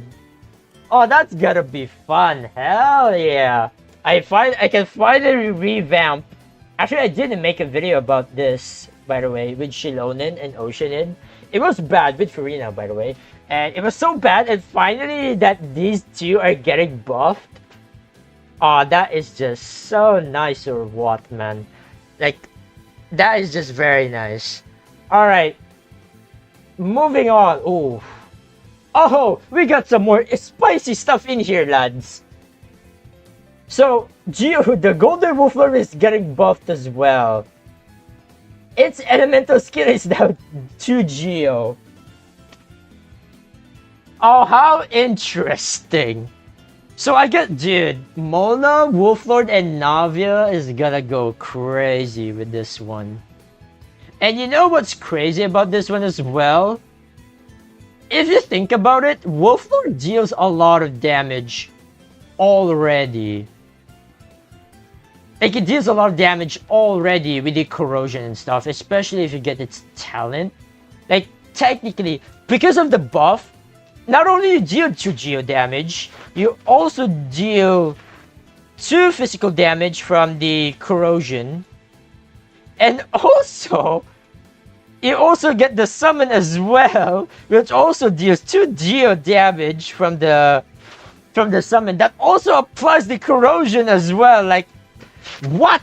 I can't, man. Like, this Wolflord is getting, like, crazy amount of value from just one elemental skill. Like, think about it. Like, think about the value, like, this Wolflord gets from just one elemental skill. That's like 8 damage value already from just one elemental skill with talent. That is just insane. But yeah, 2 geo damage, my word. Yeah, this guy's gonna be even more broken. You know what? That's good. We need more broken stuff. Why not? Alright, next. Oh, Yubkasaurus is getting buffed. So Yubkasaurus is one of the new cards that we just got recently, alongside with Hazo and Lanyan. So this guy is already getting buffed. That's nice. So max HP is now 8. Wow, dude. Oh man, I love this balance changes already. Hell yeah. And now, so the old is that next time you do damage +1. Oh yeah, the well-fed and strong effect. It's getting adjustment. And now each stack causes this character to deal +1 damage. The next time they deal damage, can stack, max 2 stacks each time. Oh! So you can stack like 2 damage now. So if you have like 2 well-fed and strong, like this guy's elemental skill will deal like 4 dendro damage. And then with burst is like 5 base, right? So with 2 stacks of well-fed and strong, that's gonna be like 7 pyro damage. Wow. Yeah, this guy's getting buff. I mean, I love to see it. Like, this guy's actually very strong, don't get me wrong. Like, if you checked my previous reaction to the new stuff, right, with this guy, I think I rated this guy. I already forgot the rating, but I rated this guy like a solid like 6 or 7 or somewhere around that. Like this guy is strong. Don't get me wrong, but it's not that. It's not that too strong, but it's strong. Not that too strong to the point where it's meta strong. Not something like that, but yeah. Because again, you have to play foods and stuff and like that. So yeah, I mean, these changes are nice. Like these buffs are great. Love to see it. Chef's kiss. Mwah. All right. Next up is oh boy, there's a lot of stuff in here, man. Oh my god, dude. I'm gonna make a video, a summarized video about this for the balance changes tomorrow, so that I can explain more in depth about the new stuff. And also, I mean, there's just some people who doesn't just watch live stream, they just want to watch some videos. So I'm definitely gonna make a shortened summary video just for the balance changes only for tomorrow. And as for the new cards, it's gonna be on Sunday as well. You know, just to farm views. Anyway, so we have the Amethyst Crown getting buffed as well. It's now 0 cost. Great! 0 cost. Very nice. And then its effect is getting reworked. So you guys can read the old, right? So that one is out.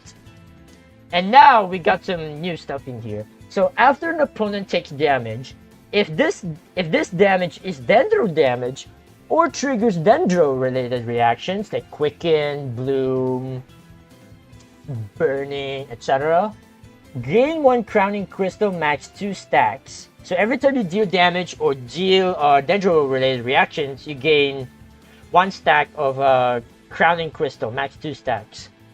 When the action phase begins, so next round, so when the next round starts, if your Crowning Crystal count is 2, the next elemental reaction you trigger deals +2 during this round. So I think you also consume 2 stacks, right? So you get 2 stacks. So next round starts, it'll go back to 0, and then you will get a buff where your next elemental reaction you trigger will deal +2 damage. For 0 cost artifact, this is crazy good. Like this is a crazy buff for like Alhaitham Mawika Burning, especially that. Oh my god. And because not only that, you can also easily proc the also easily gain, right, the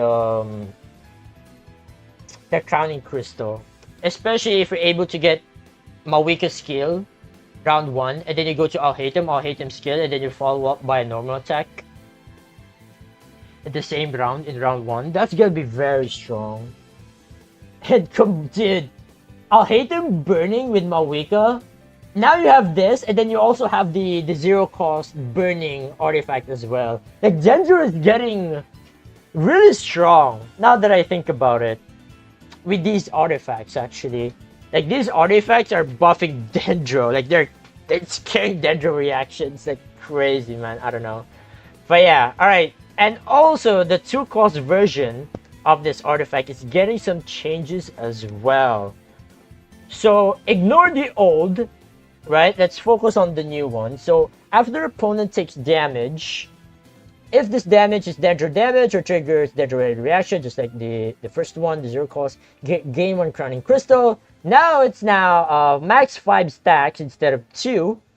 When the action phase begins, or when your character triggers an elemental reaction, if your Crowning Crystal count is 5, create 1 Omni element and draw 1 card twice per round. So this card, if I'm not mistaken, this is 2 cost, right? Also, my pen got bigger again, for fuck's sake. Anyway, but yeah. 2 cost.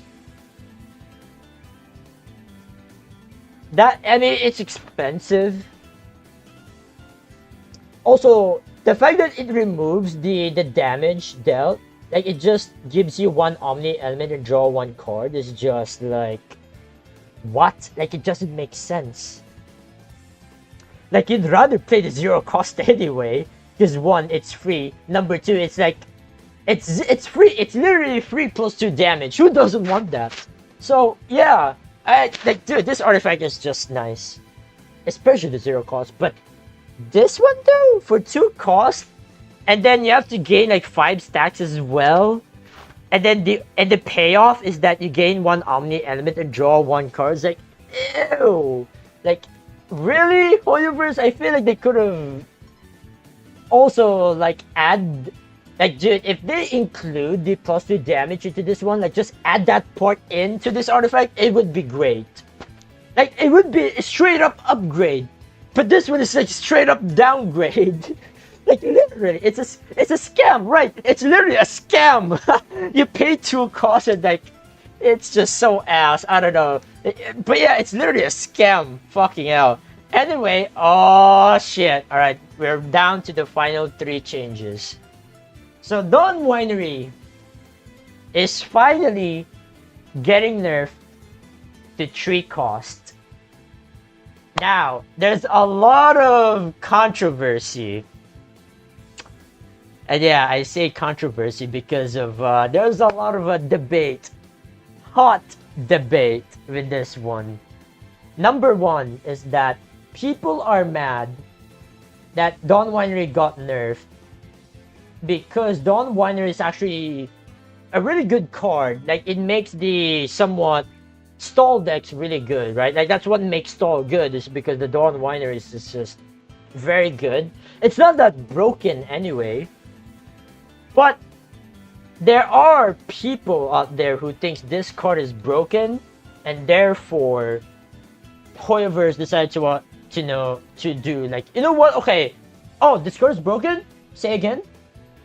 Oh, another crab talent. Oh, crab talent. What crab talent? No. Okay, so let's just another the Dawn Winery 3 cost, and boom. So yeah, I mean, dude, there's a lot of hot topic or debate with this change, the Dawn Winery. So my thought, so here comes my thoughts on this one. So the fact that Dawn Winery got nerfed to 3 cost is pretty huge. It makes the Dawn Winery unironically unplayable now.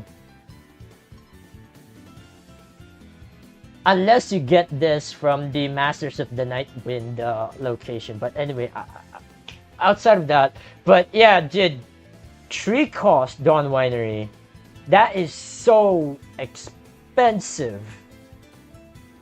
Like you cannot float easily anymore with Dawn Winery. Like if you're playing Dawn Winery in like Bennett combo, stall, like it's gonna be very hard for you to ramp with Dawn Winery. Like it's gonna be just unironically unplayable. But yeah, people are mad because Dawn Winery is already good.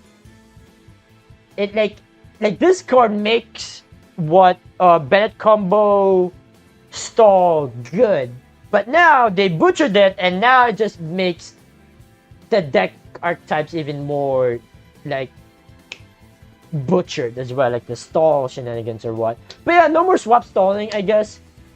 For a viewer experience, this is kind of great. No more swap stalling shenanigans. I mean, there will be swap stalling to some degree, to like with Singer Heart Out and stuff like that. But no more double Dawn Winery, or we should say Yawn Winery, right? Because swap stalling is kind of like annoying, boring as well. But yeah, I honestly have a mixed feeling about this one. In my opinion, it's great. Yeah, 3 dice any cost. Yeah, it's 3 black. But still, it doesn't, I mean, it's good. The fact that they consider like, let's make it 3 black instead of 3 white. But even still, 3 cost is 3 cost.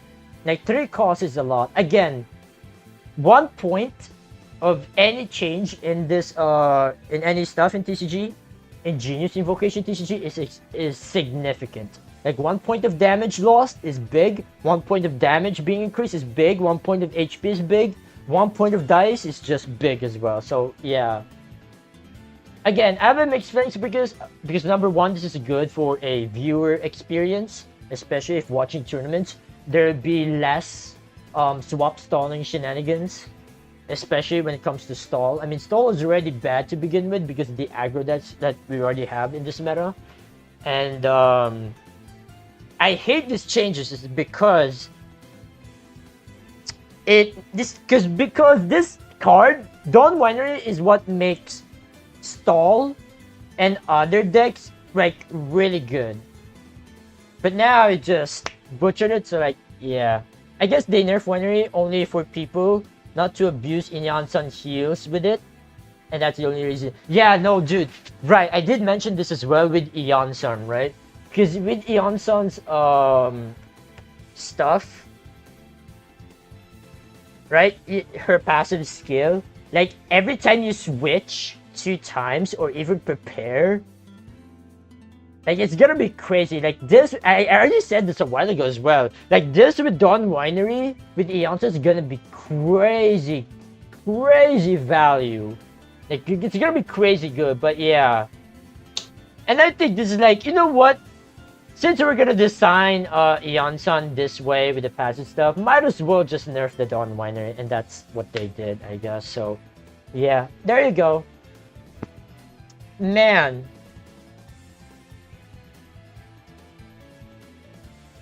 Yeah, a lot of decks will die with this one. Like Crab as well, specifically for Crab. For Crab, Hydro Stall, and some Bennett combo as well. So, yeah, I mean, it is what it is.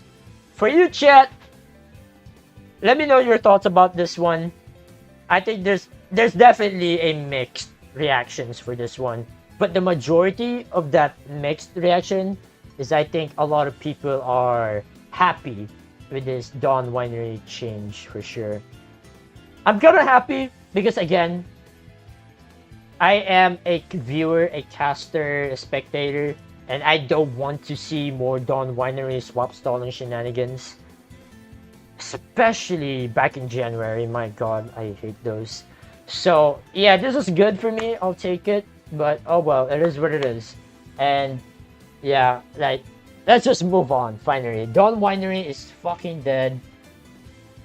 And we can finally enjoy some other stuff. Alright, anyway, moving on to the last 2 of the location cards we're gonna get. So these 2 cards are getting a massive rework. Like, massive rework. Number 1 is that Grand Narukami Shrine is now 3 costs, the same with Dawn Winery. But its effect is now adjusted.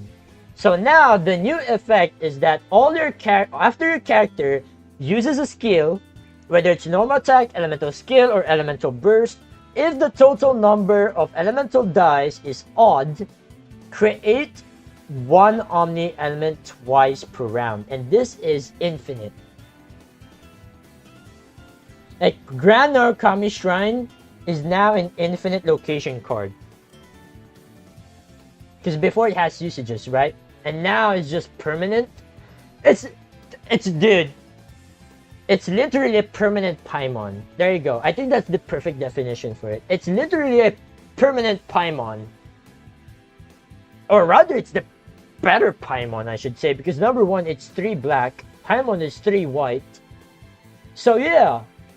I think this is nice. But again, there's like certain condition that you have to meet. Is that number 1, after your character uses a skill. So let's say you have 8 dice. Your elemental skill for 3 costs, you have 5 dice, and then this card will proc because, well, your elemental skill, you have odd dice, and then it will give you 1 Omni element. The fact that it gives you 1 Omni element is kind of nice already. So yeah, and then your elemental skill again, so you have 6 dice, right? Your elemental skill again, you get 3 dice, and then it will proc again, it will give you 4 dice. It's pretty nice actually. Yaif, Rina, Nahida buff? For 3 cost, probably not. Nah, I don't think so.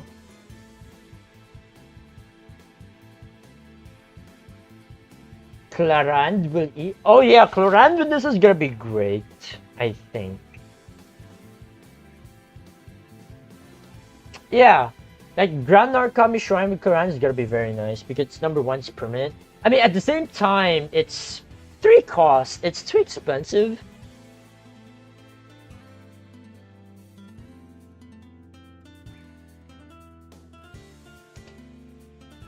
Hmm. Anyway, all right, yeah, that's pretty much about it. All right, let's move on to Chinju Forest. Man, I've been yapping for what, 2 hours? Almost 2 hours. All right, let's wrap this up really quick. Chinju Forest is also getting a rework as well. It's now 2 cost. It's getting nerfed from 1 cost to 2 cost, but its changes also changed, much like with Narukami Shrine. So when the action phase begins, if the current total number of elemental dice is even, your character's normal attacks will cost 1 less unaligned element and has 4 usages. So unlike with Narukami Shrine, this one is now permanent, while Chinju Forest still has, usages as well as usual. So okay, let me read this low. When the action phase begins, if the current total number of elemental dice is even, your character's normal attacks will cost 1 less unaligned element. The wording is so weird. Am I crazy for that? Like, this is weird. Like the wording, especially the wording for this one is so weird. So if I have to guess, so you play this, right? And then next round 2 begins. So, because when action phase begins, if your current total number of elemental dice is even, which most likely gonna happen because you're gonna have like 8. So if you have 8 dice next round, your character's normal attacks will cost 1 less unaligned element. It has no limit as well. It's not like that it can only like once per round or twice per round or something. There is no limit. Wait, now that I think about it, the fact that it's 4 usages, it's literally like you pay 2, get 4. It's like parametric. Actually, parametric is pay 3, get... Oh no. With parametric, it's pay 2, get 3. But with Chinju 4, it's more like pay 2, get 4. Huh.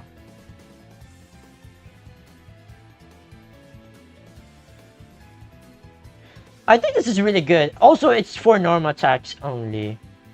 Normal attacks. While for this one, it's for skill. It's any skill. It can be normal attack, elemental skill, or elemental burst. While Chinju Forest it's only for normal attack. So I guess this is good for Ryu Mia. Ryu Mia also Clorand also works. Yeah, sure. Jin also works. Oh yeah, dude. It's gonna be like I'm just gonna say this right now. These changes are fucking nice. It's very great, actually.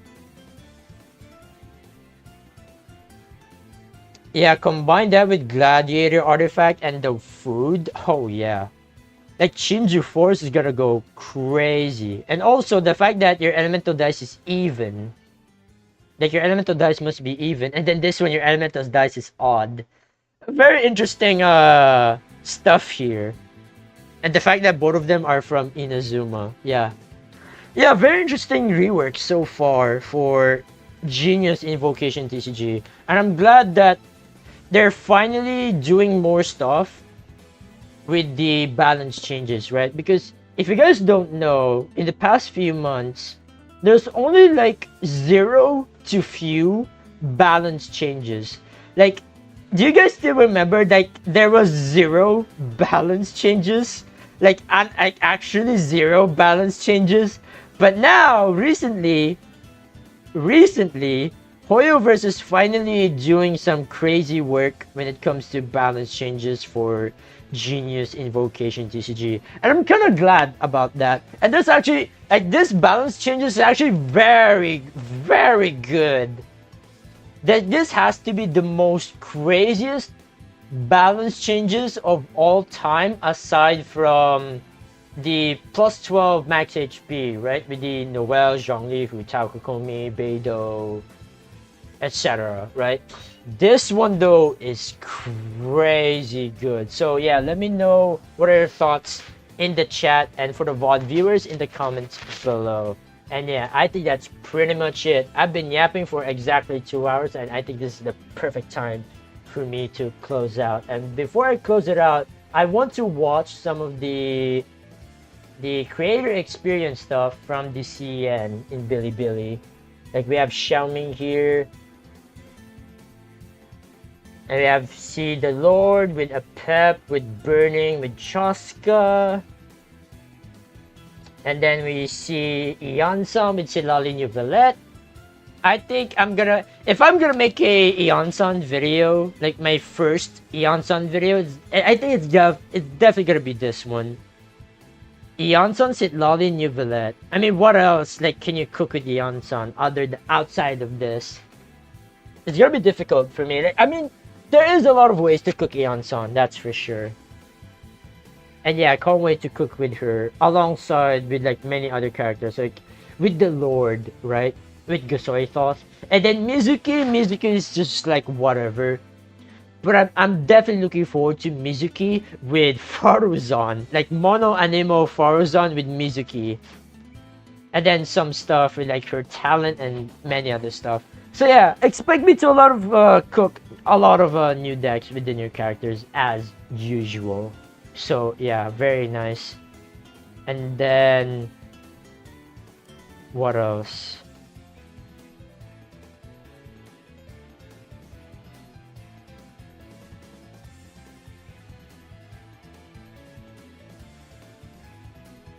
I think, hold on.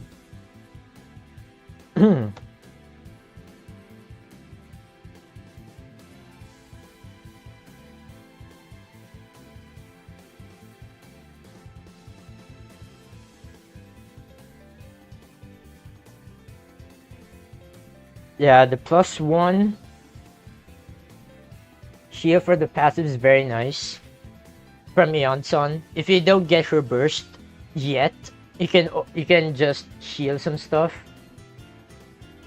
Man, can we talk about the burst animation with this guy? It's crazy. The fact that it covers the support zone and the summon zone as well is kinda crazy, man.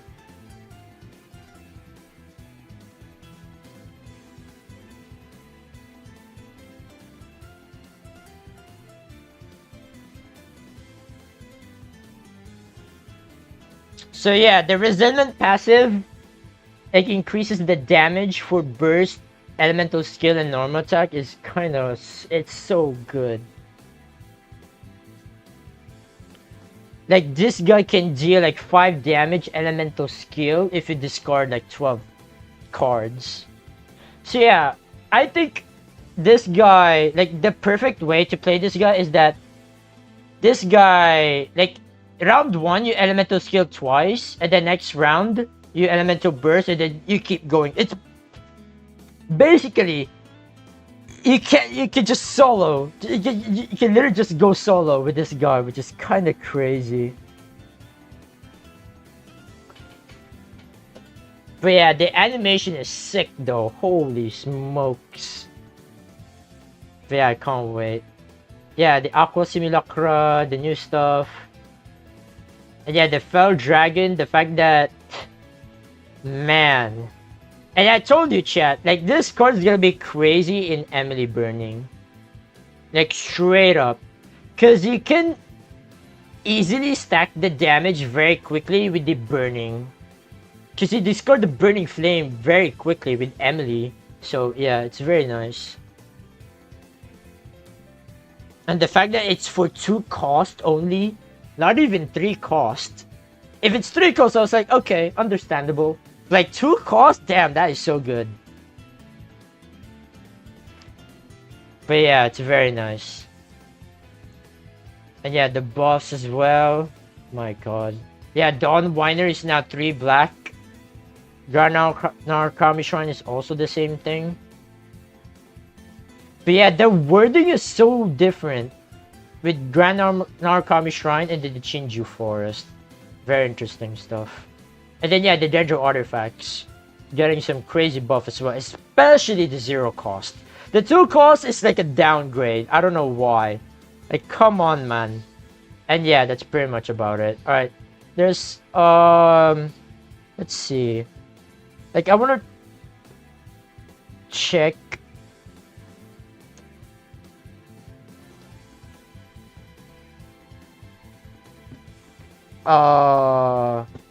Chamberlain. Oh, Chamberlain is here. I thought he skipped the,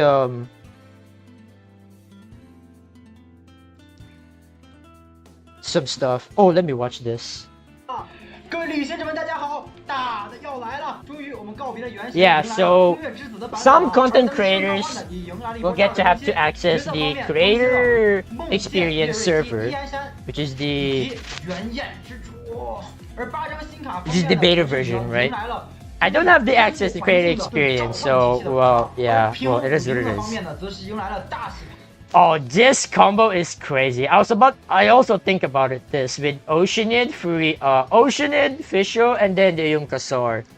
This combo would be crazy good, man. I can't wait. Double monsters as well. That means you can play Abyssal Summons. Lovely. I told you, chat. See? What did I say? It's Lord... I'm just gonna call this a Lord Whale. My Lord and Savior Whale. It's Lord Chaska and the Whale. Mwah, absolutely cinema. I love it already. Yeah, the fact that it's 12 HP already is kind of crazy or what? Oh yeah, wait, do you see his decks?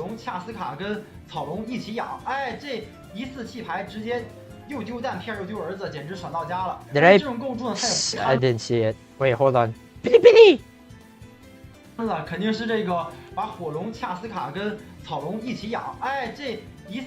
I saw his decks. Like, he has like a lot of decks with the Lord. Where was it?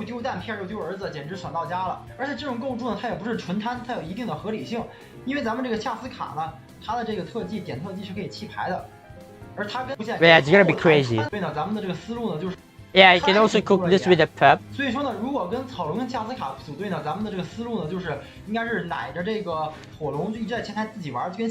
Yeah, Chaska Lord and a pep is gonna be really good as well. Yep. 火龙的数值，对吧？火龙如果能开第2 Q， 那就逆天了，咱就不说了。就算开不了第2 Q， 开一次，咱们打一套这个，对吧？杨是这个。Yeah, Lord is gonna be a solid top tier unit. We're gonna see this guy in the meta for sure, so I can't wait. Talent is trash. Oh, dude, he's cooking Eonson, Venti, and Hu Tao. Oh, that's interesting. 9条的增强了，没错，那就是剔除了我们套牌里只有10血的原始人，而变成了12血的伊安山大人。我来坐下。得下令，真的。处于自身夜魂加持状态时呢，只要点2次特技或切换2次角色，哎，就能加一点夜魂值，或会造成200优免。大为什么这 Q 值？ Mizuki. Alright, I want to see how Chamberlain will cook Mizuki. Is it gonna be Cookie, Mizuki, and Signora? I can already smell it. 没毛病啊，这个伤害呢，然后就抓持续3个。你看看大家都是12血。 血量至少为11时撞伤的伤害加。Yeah, she's trash. Oh, there's not even a deck for her. Oh my god. Yeah, that's how bad she is. Chamberlain can't even cook with her. Oh my god. Alright. That's just how bad she is. Chamberlain doesn't give a shit. Oh my god. Oh my god. Ganyu Sijuin. Yep. That's gonna be crazy. 这个队友啊，可能大阪，我重量级人物了，没错，那就是邪龙的苏醒。我们可以看到啊，这个邪龙一开始是打1伤，只是 Yeah, Fel Dragon. 火量加1。 Wait. Oh yeah, you could unironically play Fel Dragon in this one as well. It's 2 cost. If it discarded, it's fine, but like with the pep though, it's gonna be crazy. 立立本本的，当年咱们的这套这个5杠是水皇啊，我觉得尼禄小人去3，确这个弃之我方一个召唤物，公主啊换物的这个比较，如果手牌中的武器或圣遗武器还是2个璃月双枪的申鹤，对吧？6把刀并调整啊，首先。 Man, this deck I love. I'm definitely gonna love this deck, man. But yeah, Oceanid got buffed, or rather reverted and then got buffed, which is great. Love to see it. And you can also stack the increased damage from Yunkasor, which is also great. Oh my god, I already have a deck list right here. Hallelujah. Man, remember where Oceanid was meta with Yaimiko and with the Fatui Pyro, with the Pyro Fatui, right? I forgot its full name. But yeah, it's gonna be the same thing, but it's gonna be with Yumkasar instead. Oh boy, how lovely. 并且呢，这个新版本有咱们刚才说的这个邪龙的这个增强，也有了这个超。当然了，接下来有4个角色被增强到12血。Yes, characters. Some characters are getting buffed to 12 HP, like Kaveh, Diona, Amber, Shilonen. 现在呢，看好卡维有所发挥。接下来呢是宁光跟凯亚两个他们 Let the talent. 非常1-3。而王座战绩这边呢，迎来本来就是偶尔 2 geo damage from elemental skill. That is crazy, man. 这个有1张牌遭到了这个，所以说就是疯狗成群。这个时候突然削弱了晨曦酒庄，我就感觉是在错的时间做了对的事儿。Man, I would love to hear his thoughts about this, the Dawn Winery, but unfortunately I cannot understand Chinese. Oh well. 也许具体那绝对是这个花拆出来的这个3只卧之邦啊，名神大手这个增强。Alright. 可是看累积燃烧反应，钱有点多啊，不过尼禄要好起来了吧 Yeah, he also pointed out that the Dendro artifact combined with the Burning artifact is so good. Yeah. The fact that both of them are 0 cost as well is so nice. And then we have this sucker right here who is just straight up just a downgrade. Like, come on, man. What kind of abomination is this? I'll hate them with Nilo Kaveh Bloom. What?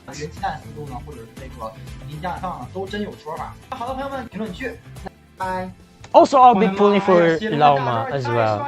In like day 1, I will instantly pull for Lauma. I will only pull for 0 Lauma and that's it.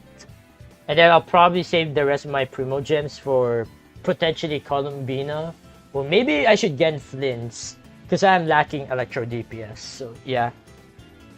Anyways. Alright, chat, that's pretty much about it. Hope you guys enjoyed today's my reaction to the new cards and stuff. Again, what are you guys' thoughts so far on these new stuff that we are getting in Genius Invocation TCG? Personally, I think this is good. Like, next patch, starting 6.0 going forward is gonna be crazy, man. Like, I can't wait for the Nodcry cards that we're gonna get in Genius Invocation TCG. Like, especially the Lunar reactions. It's gonna be, like, Genius Invocation TCG going forward in the near future is gonna be bright. Like, I'm just gonna say this right now, it's gonna be very great, man. So yeah, I can't wait to see what Hoyo will be cooking with Genius Invocation TCG, especially the tournaments as well. And yeah, so right now I have my new video which is currently out right now. It's where I beat the hardest bosses in Genshin TCG with a starter deck, and it's out right now. And also, right after this, I will be playing Hollow Knight. Not the Silk Song, but the very first Hollow Knight in my gaming channel. So yeah, I'll stream that like very soon, as soon as possible. But yeah, man, I can't wait for next patch. Honestly, with the Nodcry stuff, I think it's gonna be crazy, man. Like I have high hopes for Hoyoverse to do some, or rather to deliver amazing stuff, both in Genshin TCG and outside of Genshin TCG. So yeah, that's pretty much about it, chat. I've been yapping for too much. Thank you guys so much for watching, and I'll see you guys in Nodcry. Alright, peace out, chat. Have a great day and enjoy the rest of your day. Peace out.